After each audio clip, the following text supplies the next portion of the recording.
शुभ सकाळ पिलामाने। आज आमे कौन पढ़िबा तुमे जानिछ?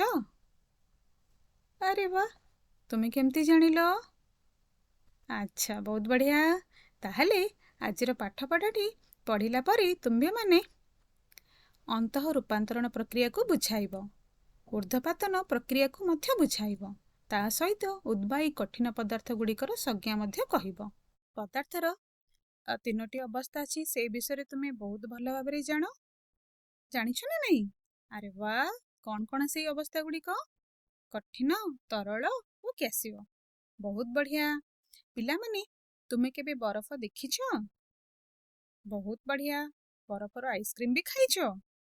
अच्छा, कहिलो देखी बरफ को जदि आमे किछि समय बाहर रखिबा ताहले से कौन हुए? से जल रे परिणत हुए।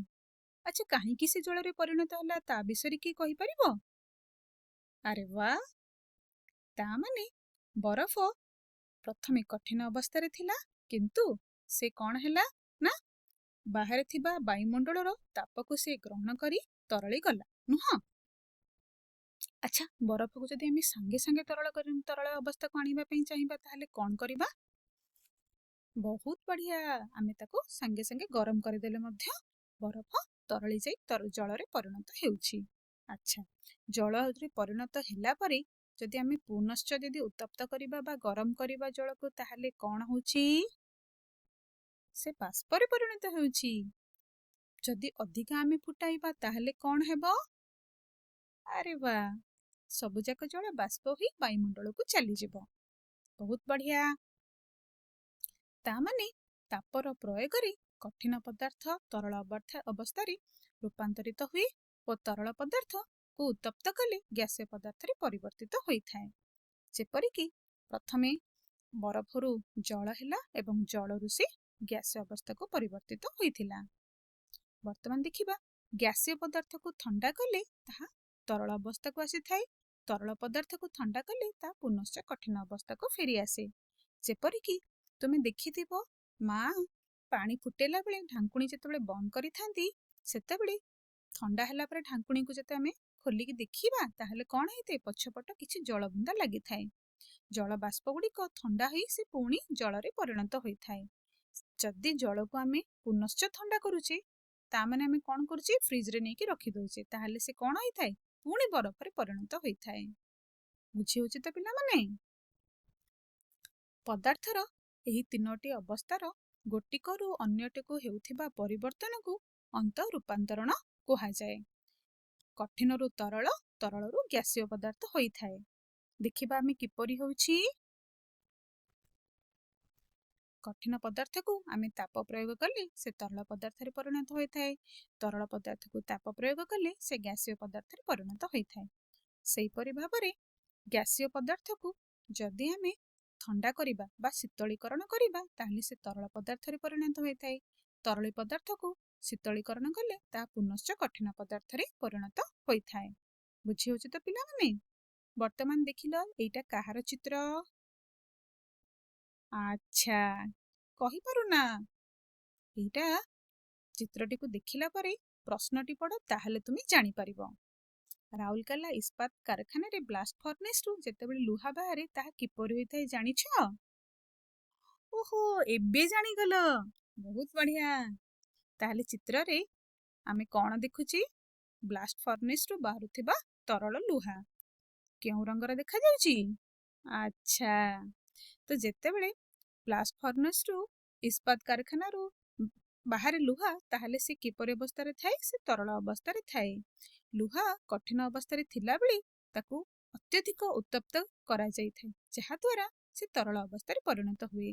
आउ से तरल अवस्था रे थिबा समय रे ही ताको विभिन्न प्रकार आकार और आकृति आमे देई पारि थाउ। बहुत बढ़िया। वर्तमान देखिबा जेउ तापमात्रा रे बरफ तरली जल रे परिणत हुए ताहाकू जलर गलनांक बोली कहि थाउ। गलनांक को आमे इंग्लिश रे मेल्टिंग पॉइंट कहि थाउ। आउ सेही प्रक्रिया को गलन कहा जाए बा मेल्टिंग मध्य कहा जाए। पिला माने कहिलो एठी बरफ तरलिले आमे कहूची मेल्टिंग पॉइंट कहारो? बरफर। सेही परी जदि आमे लुहा जेउ तापमात्रा रे ତରଳେ ସେଇ ତାପମାତ୍ରାକୁ ଆମେ କଣ କହିବା? ବହୁତ ବଢିଆ, ସେଇ ତାପମାତ୍ରାକୁ ଆମେ ଲୁହାର ମେଲ୍ଟିଂ ପଏଣ୍ଟ ବା ଲୁହାର ଗଳନାଙ୍କ ବୋଲି କହିବା। ଆଉ ପ୍ରକ୍ରିୟାକୁ କଣ କହିବା? ବହୁତ ବଢିଆ, ସେଇ ପ୍ରକ୍ରିୟାକୁ ଗଳନ ପ୍ରକ୍ରିୟା ବା ମେଲ୍ଟିଂ ବୋଲି ଆମେ କହିବା। ସେହିପରି ଯେଉଁ ତାପମାତ୍ରାରେ ଜଳକୁ ଶୀତଳୀକରଣ କରି ବରଫରେ ପରିଣତ କରାଯାଏ, ସେଇ ତାପମାତ୍ରାକୁ ଜଳର ହିମାଙ୍କ ବା ଫ୍ରିଜିଂ ପଏଣ୍ଟ କୁହାଯାଏ। ଏହି ପ୍ରକ୍ରିୟାକୁ ଘନୀଭୂତ ବା ହିମାୟିତ ବୋଲି ମଧ୍ୟ କୁହାଯାଇଥାଏ, ଯାହା ତୁମେ ପୂର୍ବ ଶ୍ରେଣୀରେ ମଧ୍ୟ ପଢିଛ। ଯେଉଁ ତାପମାତ୍ରାରେ ଜଳ ଫୁଟି ବାମ୍ଫ ବା ଷ୍ଟିମ୍ରେ ପରିଣତ ହୁଏ, ତାହାକୁ ଜଳର ସ୍ଫୁଟନାଙ୍କ ବା ମେଲ୍ଟିଂ ପଏଣ୍ଟ କୁହାଯାଏ। ଆଉ ସେଇ ପ୍ରକ୍ରିୟାକୁ କଣ କୁହାଯାଏ ଜାଣିଛ? ସେଇ ପ୍ରକ୍ରିୟାକୁ ସ୍ଫୁଟନ ବୋଲି କୁହାଯାଇଥାଏ। ବର୍ତ୍ତମାନ ଦେଖ, ଜଳକୁ ଉତ୍ତପ୍ତ କରି ତାର ତାପମାତ୍ରାକୁ 100 ଡିଗ୍ରୀ ସେଲସିୟସ୍ ବା ସ୍ଫୁଟନାଙ୍କ କଲେ ସ୍ଫୁଟନ ଘଟି ଜଳ ଗ୍ୟାସୀୟ ଅବସ୍ଥା ବା ବାମ୍ଫ ପ୍ରାପ୍ତ ହୁଏ। କିନ୍ତୁ ଜଳର ତାପମାତ୍ରା ସ୍ଫୁଟନ ନହେଲେ ମଧ୍ୟ ସାଧାରଣ ତାପମାତ୍ରାରେ ଏହା ଗ୍ୟାସୀୟ ଅବସ୍ଥା ବା ଜଳୀୟ ବାଷ୍ପରେ ପ୍ରାପ୍ତ ହୋଇଥାଏ। ଆଉ ଏହି ପ୍ରକ୍ରିୟାକୁ ବାଷ୍ପୀକରଣ କୁହାଯାଏ। ଉଭୟ ସ୍ଫୁଟନ ଓ ବାଷ୍ପୀକରଣ ପ୍ରକ୍ରିୟାରେ ଜଳ ଓ ଅନ୍ୟାନ୍ୟ ତରଳ ପଦାର୍ଥ ନିଜ ନିଜର ଗ୍ୟାସୀୟ ଅବସ୍ଥା ପ୍ରାପ୍ତ ହୋଇଥାନ୍ତି। ଆଚ୍ଛା ପିଲାମାନେ, ତୁମେ ମନ୍ଦିରରେ ଭଗବାନଙ୍କୁ ଆଳତି ହେବା ଦେଖିଛ? ଦେଖିଲ ଚିତ୍ରଟି? କଣ ହୁଏ ସେଠି? ବହୁତ ବଢିଆ। ସେଇପରି କହିଲ ଦେଖି, ଗନ୍ଧକର୍ପୂର, ଆୟୋଡିନ ଦାନା, ଆମୋନିୟମ କ୍ଲୋରାଇଡ, ଲବଣ ଇତ୍ୟାଦି କଠିନ ପଦାର୍ଥକୁ ନେଇ କିଛି ସମୟ ଉତ୍ତପ୍ତ କଲେ କଣ ହେବ? ବହୁତ ବଢିଆ, ବହୁତ ବଢିଆ। ଆଳତି କର୍ପୂର ଯେଭଳି ଜଳିଯାଏ, ତାହାର ଧୂଆଁ ବାୟୁମଣ୍ଡଳରେ ମିଶିଯାଏ, ସେଭଳି ଭାବରେ ଗନ୍ଧକର୍ପୂର, ଆୟୋଡିନ ଦାନା, ଆମୋନିୟମ କ୍ଲୋରାଇଡ ଇତ୍ୟାଦି କଠିନ ପଦାର୍ଥକୁ ଯଦି ଆମେ କିଛି ସମୟ ଉତ୍ତପ୍ତ କରିବା, ତାହେଲେ ସେ କଣ ହେବ? ସେଥିରୁ ଧୂଆଁ ବାହାରି ବାୟୁମଣ୍ଡଳରେ ମିଶିଯିବ। ଏହା କଣ ହୁଏ ନା କଠିନ ପଦାର୍ଥରୁ ସେ ଗ୍ୟାସୀୟ ପଦାର୍ଥକୁ ପରିବର୍ତ୍ତନ ହୋଇଥାଏ। ଆଚ୍ଛା, ଏହା କିପରି ହେଉଛି ଆମେ ପରୀକ୍ଷା କରି ମତେ ଦେଖିପାରିବା କି? ହଁ, ତାହେଲେ ଦେଖିବା ପରୀକ୍ଷା କେମିତି ହଉଛି। ପ୍ରଥମେ ଆମେ ଗୋଟିଏ ଛୋଟ ଚିନା ମାଟି ପାତ୍ରରେ କିଛି ଗନ୍ଧକର୍ପୂରକୁ ଗୁଣ୍ଡ କରି ନେବା। ପରୀକ୍ଷାଗାରରେ ବୁନସେନ ବର୍ଣ୍ଣରକୁ ନେଇ ଜଳାଇ ତା ଉପରେ ଯଦି ଆମେ ଚିନାମାଟି ପାତ୍ରଟି ଥୋଇବା ଓ ଚିନାମାଟି ପାତ୍ର ଉପରେ ଗୋଟେ ଫନେଲ ଥୋଇବା, ତା ମୁହଁକୁ ଫନେଲର ମୁହଁକୁ ତୁଳାରେ ଆମେ ବନ୍ଦ କରିଦେବା ଓ ଗରମ କରିବା। ଦେଖିବା କଣ ହଉଛି। କିଏ କହିବ କଣ ହଉଛି? ଆରେ ବା, ଗନ୍ଧକର୍ପୂର ଗୁଣ୍ଡ ଗୁଡ଼ିକ ଷ୍ଟିଲ ଗିନାରୁ ଆସ୍ତେ ଆସ୍ତେ ଗରମ ହେଲା ପରେ ବାଷ୍ପରେ ପରିଣତ ହେଉଛି ଏବଂ ସେଇ ବାଷ୍ପ ଗୁଡ଼ିକ ଫନେଲର ଭିତର ପାଖରେ ଜମି ରହୁଛି। ଯଦି ଆମେ ଫନେଲଟିକୁ ଥଣ୍ଡା କରିବା, ତାହେଲେ ଆମେ କଣ ଦେଖିବା? Very good. ଥଣ୍ଡା କଲେ ଫନେଲର ଭିତର ପାଖରେ ପୁନଶ୍ଚ ସେହି ଗନ୍ଧକର୍ପୂର ଗୁଣ୍ଡ ଗୁଡ଼ିକୁ ଆମେ ପାଇପାରିବା। ଗନ୍ଧକର୍ପୂର ଗୁଣ୍ଡ ବୋଲି ଆମେ କେମିତି ଜାଣିବା? ଆଚ୍ଛା, ତାକୁ ଶୁଙ୍ଘିବାକୁ ପଡିବ। ବହୁତ ବଢିଆ। ଆଚ୍ଛା, ଗନ୍ଧକର୍ପୂର ବା ନାଫ୍ତାଲିନ ଗୁଣ୍ଡକୁ ଉତ୍ତପ୍ତ କରିବା ଦ୍ୱାରା ତାହା କଣ ହେଉଛି? ତାହା ତରଳି ନ ଯାଇ କଣ ହେଉଛି? ସାଧାରଣତଃ ସେ ଗ୍ୟାସୀୟ ଅବସ୍ଥାକୁ ଯାଉଛି। କଠିନ ନାଫ୍ତାଲିନ ଗୁଣ୍ଡ ଉତ୍ତପ୍ତ କରିବା ଦ୍ୱାରା ତାହା ତରଳି ନାହିଁ। ଫନେଲ ଭିତର ପଟରେ କୌଣସି ତରଳ ପଦାର୍ଥର ଟୋପା ମଧ୍ୟ ଲାଗିଛି କି? ଦେଖିଲେ ଆମେ? ଜମା ଲାଗିନି। ସେହି ସ୍ଥାନରେ ଗୋଟେ କଠିନ ପଦାର୍ଥର ଆସ୍ତରଣ ଲାଗି ରହିଛି। ଏହାକୁ ଶୁଙ୍ଘି କରି ଜାଣିପାରିବା ଯେ ଏହା ଏକ ନୂତନ ପଦାର୍ଥ ନୁହେଁ, ତାହା ନାଫ୍ତାଲିନ ବାଷ୍ପ ଅଟେ, ଥଣ୍ଡା ହୋଇ କଠିନ ଅବସ୍ଥାର ଏକ ଆସ୍ତରଣ ମାତ୍ର। ଆଚ୍ଛା, ଏହି ପ୍ରକ୍ରିୟାକୁ ଆମେ ପଦାର୍ଥର କେଉଁ ପ୍ରକ୍ରିୟା କହିବା? ଏହି ପ୍ରକ୍ରିୟାକୁ ଆମେ ପଦାର୍ଥର ଊର୍ଧ୍ୱପାତନ ପ୍ରକ୍ରିୟା ବୋଲି କହିବା। କଠିନ ପଦାର୍ଥରୁ ଗ୍ୟାସୀୟ ପଦାର୍ଥକୁ ସିଧାସଳଖ ଭାବେ ପରିବର୍ତ୍ତନକୁ ଆମେ ଊର୍ଧ୍ୱପାତନ ପ୍ରକ୍ରିୟା କହିବା। ସେହିପରି ଆମେ ଯଦି ଆମୋନିୟମ କ୍ଲୋରାଇଡ ନେବା ପରୀକ୍ଷାଗାରରେ, ସମାନ ଭାବରେ ଯଦି ଆମୋନିୟମ କ୍ଲୋରାଇଡକୁ ନେଇ ସେଇ ସମାନ ଭାବରେ ଯଦି ଆମେ ପରୀକ୍ଷା କରି ଦେଖିବା, ତାହେଲେ ମଧ୍ୟ ଆମେ ସେଇଭଳି କଠିନ ପଦାର୍ଥ ଗୁଡ଼ିକ ବାଷ୍ପୀଭୂତ ହୋଇ ପୁଣି ଥରେ ଗ୍ୟାସୀୟ ଅବସ୍ଥାକୁ ପରିବର୍ତ୍ତିତ ହୋଇଥାଏ ଏବଂ ସେଇ ଗ୍ୟାସକୁ ଯଦି ଆମେ ଥଣ୍ଡା କରିବା, ଫନେଲକୁ ବାହାରକୁ ଆଣି, ତାହେଲେ ସେ ପୁଣି ଥରେ ଆମେ ଆମୋନିୟମ କ୍ଲୋରାଇଡର ଗୁଣ୍ଡ ଗୁଡ଼ିକୁ ଦେଖିପାରିବା। ବୁଝି ହେଉଛି ତ ପିଲାମାନେ? କେବେ ଏହି ପରୀକ୍ଷାଟି ଆଗରୁ ଦେଖିଥିଲ? ଦେଖିନ? ଆଚ୍ଛା, ବୁଝିଲା ତ? ଓକେ, ବର୍ତ୍ତମାନ ଦେଖିବା କେତେକ କଠିନ ପଦାର୍ଥ ଅଛି ଯାହାକୁ ଉତ୍ତପ୍ତ କଲେ ତାହା ତରଳ ପଦାର୍ଥରେ ପରିଣତ ନ ହୋଇ ସିଧା ଗ୍ୟାସୀୟ ଅବସ୍ଥା ପ୍ରାପ୍ତ ହୋଇଥାନ୍ତି ଏବଂ ଥଣ୍ଡା ହେଲେ ସେମାନଙ୍କର ଗ୍ୟାସୀୟ ଅବସ୍ଥା ତରଳ ଅବସ୍ଥାକୁ ନ ଆସି କଠିନ ଅବସ୍ଥା ପ୍ରାପ୍ତ ହୋଇଥାଏ। ଏହିଭଳି କଠିନ ପଦାର୍ଥ ଗୁଡ଼ିକ ଏକ ସ୍ୱତନ୍ତ୍ର ପ୍ରକାର କଠିନ ପଦାର୍ଥ ଏବଂ ସେଗୁଡ଼ିକୁ ଉଦ୍ବାୟୀ କଠିନ ପଦାର୍ଥ ବୋଲି କୁହାଯାଏ। ପିଲାମାନେ ବର୍ତ୍ତମାନ କହିଲ ଏଇ କଠିନ ଉଦ୍ବାୟୀ ପଦାର୍ଥ ଗୁଡ଼ିକ କଣ କଣ? କିଏ କହିବ? ଆରେ ବା, ଦୁଇଟି ପରୀକ୍ଷାରୁ ତୁମେ ଜାଣିଗଲ। ବହୁତ ଭଲ। ତ କଠିନ ଉଦ୍ବାୟୀ ପଦାର୍ଥ ଗୁଡ଼ିକ ହେଉଛି ଗନ୍ଧ କର୍ପୂର, ଆଳତି କର୍ପୂର, ତାପରେ ନାଫ୍ଥାଲିନ ବଲ୍ସ। ନା ସେଇଟା ସମାନ କଥା। ଗନ୍ଧ କର୍ପୂରକୁ ଆମେ ନାଫ୍ଥାଲିନ ବଲ୍ସ ମଧ୍ୟ କହିଥାଉ। ଆଉ ଗୋଟେ ପରୀକ୍ଷା ଆମେ ଦେଖିଥିଲେ ତାହା କଣଟି? Ammonium chloride. Very good. ତ ପିଲାମାନେ ଗଳନ, ସ୍ଫୁଟନ, ବାଷ୍ପୀକରଣ, ଘନୀକରଣ ପରି ଊର୍ଧ୍ୱପାତନ ମଧ୍ୟ ଗୋଟିଏ ଭୌତିକ ପରିବର୍ତ୍ତନ। ଭୌତିକ ପରିବର୍ତ୍ତନ ବିଷୟରେ ତୁମେ ମାନେ ଜାଣିଛ ଆଗରୁ? ଏହା ଏକ କେଉଁ ପ୍ରକାର ପରିବର୍ତ୍ତନ କହିଲ ଦେଖି? ଆଚ୍ଛା, ଯେଉଁ ପରିବର୍ତ୍ତନରେ ବସ୍ତୁଟି ତାର ପୁନଶ୍ଚ ପୂର୍ବ ଅବସ୍ଥାକୁ ଫେରି ଆସିଥାଏ ତାହାକୁ ଆମେ ଭୌତିକ ପରିବର୍ତ୍ତନ କହିଥାଉ। Very good.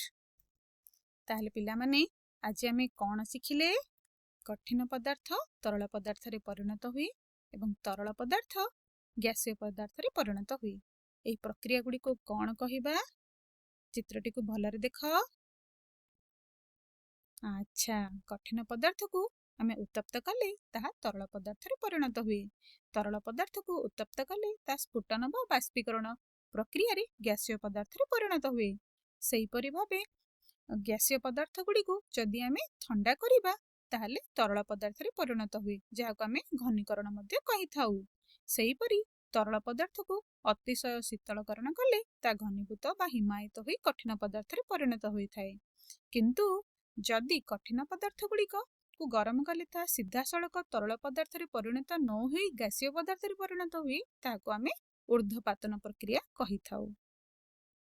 ବୁଝିହେଲା ତ ପିଲାମାନେ? ଆରେ ବା। ବର୍ତ୍ତମାନ ଦେଖିବା ଆଉ କିଛି ଭିନ୍ନ ପ୍ରକାର କଠିନ ପଦାର୍ଥ। ଚିରା କାଗଜ, କାଠ ଛାଲି, ଛିଣ୍ଡା କପଡ଼ା, ଚିନି ଇତ୍ୟାଦି କଠିନ ପଦାର୍ଥକୁ ପରୀକ୍ଷା ନଳୀରେ ନେଇ ଉତ୍ତପ୍ତ କଲେ ତାହା ନ ତରଳି ପୋଡ଼ିଯାଇ ଅଙ୍ଗାର ହୋଇଯାଏ। ଏହି ପଦାର୍ଥ ଗୁଡ଼ିକର ଆଭ୍ୟନ୍ତରୀଣ ଉପାଦାନ ଗୁଡ଼ିକର ରାସାୟନିକ ପରିବର୍ତ୍ତନ ହେଉଥିବା ଯୋଗୁଁ ଏହା ନ ତରଳି ଦହିତ ହୋଇଥାଏ। ଦହନ ଏକ ରାସାୟନିକ ପ୍ରକ୍ରିୟା ଅଟେ। ତୁମେ ରାସାୟନିକ ପ୍ରକ୍ରିୟା ଓ ଭୌତିକ ପ୍ରକ୍ରିୟା ବିଷୟରେ ଆଗରୁ ମଧ୍ୟ ଜାଣିଛ। ତ ପିଲାମାନେ ତୁମ ପାଇଁ କିଛି ପ୍ରଶ୍ନ ରହିଛି, ଉତ୍ତର ଦେବ ତ? ବହୁତ ବଢିଆ। ତ କହିଲ ଦେଖି, ତାପର ପ୍ରୟୋଗରେ କଠିନ ପଦାର୍ଥ କେଉଁ ପଦାର୍ଥରେ ରୂପାନ୍ତରିତ ହୁଏ? ତରଳ ପଦାର୍ଥ। ଠିକ ଅଛି। ଦ୍ୱିତୀୟ ପ୍ରଶ୍ନ, ତରଳ ପଦାର୍ଥକୁ ଉତ୍ତପ୍ତ କଲେ କେଉଁ ପଦାର୍ଥରେ ପରିବର୍ତ୍ତନ ହୁଏ? ଠିକ ଅଛି, ଗ୍ୟାସୀୟ ପଦାର୍ଥରେ। ଆଚ୍ଛା, ଅନ୍ତରୂପାତନ ପ୍ରକ୍ରିୟା କହିଲେ କଣ ବୁଝ? କିଏ କହିବ?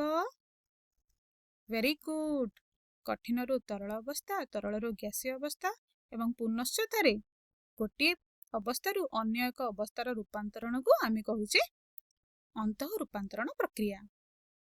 ବର୍ତ୍ତମାନ କହିଲ 4 ନମ୍ବର ପ୍ରଶ୍ନ, ଘନୀଭୂତ ବା ହିମାୟିତ ପ୍ରକ୍ରିୟା କହିଲେ କଣ ବୁଝ? Very good. ଗ୍ୟାସୀୟ ପଦାର୍ଥ ଗୁଡ଼ିକ ତରଳ ଅବସ୍ଥାକୁ ଆସିବା ବା ତରଳ ପଦାର୍ଥ ଗୁଡ଼ିକ ଥଣ୍ଡା ହୋଇ କଠିନ ଅବସ୍ଥାକୁ ଫେରିବା ହେଉଛି ଆମର ଘନୀଭୂତ ପ୍ରକ୍ରିୟା ବା ହିମାୟିତ ପ୍ରକ୍ରିୟା। ଆମୋନିୟମ କ୍ଲୋରାଇଡ୍ ଲବଣ ନେଇ କିଛି ସମୟ ଉତ୍ତପ୍ତ କଲେ କଣ ହେବ? ଆରେ ବା, ଆମୋନିୟମ କ୍ଲୋରାଇଡ୍ ହେଉଛି କଠିନ ପଦାର୍ଥ ଯାହାକୁ ଉତ୍ତପ୍ତ କଲେ ସେ ତରଳ ନ ହୋଇ ଏକାଥରକେ ଗ୍ୟାସୀୟ ପଦାର୍ଥରେ ପରିବର୍ତ୍ତନ ହେବ। ଉଦ୍ବାୟୀ କଠିନ ପଦାର୍ଥ କାହାକୁ କୁହାଯାଏ? Very good. ଯେଉଁ ପଦାର୍ଥ ଗୁଡ଼ିକ ଏକା ସଙ୍ଗେ କଠିନ ଅବସ୍ଥାରୁ ଗ୍ୟାସୀୟ ଅବସ୍ଥାକୁ ପରିବର୍ତ୍ତିତ ହୋଇଥାଏ ତାହାକୁ ଆମେ ଉଦ୍ବାୟୀ କଠିନ ପଦାର୍ଥ କହିଥାଉ। ବାଷ୍ପୀକରଣ ଓ ଘନୀକରଣ ମଧ୍ୟରେ କଣ ପାର୍ଥକ୍ୟ ଅଛି? ଆରେ ବା, ଜଳ ବାଷ୍ପରେ ପରିଣତ ହେବାକୁ ବାଷ୍ପୀକରଣ ଓ ଜଳ ବରଫରେ ପରିଣତ ହେବାକୁ ଘନୀକରଣ କୁହାଯାଏ। ପିଲାମାନେ ତୁମେ ସବୁ ପ୍ରଶ୍ନର ଉତ୍ତର ଦେଇଥିବାରୁ ତୁମକୁ ବହୁତ ବହୁତ ଧନ୍ୟବାଦ।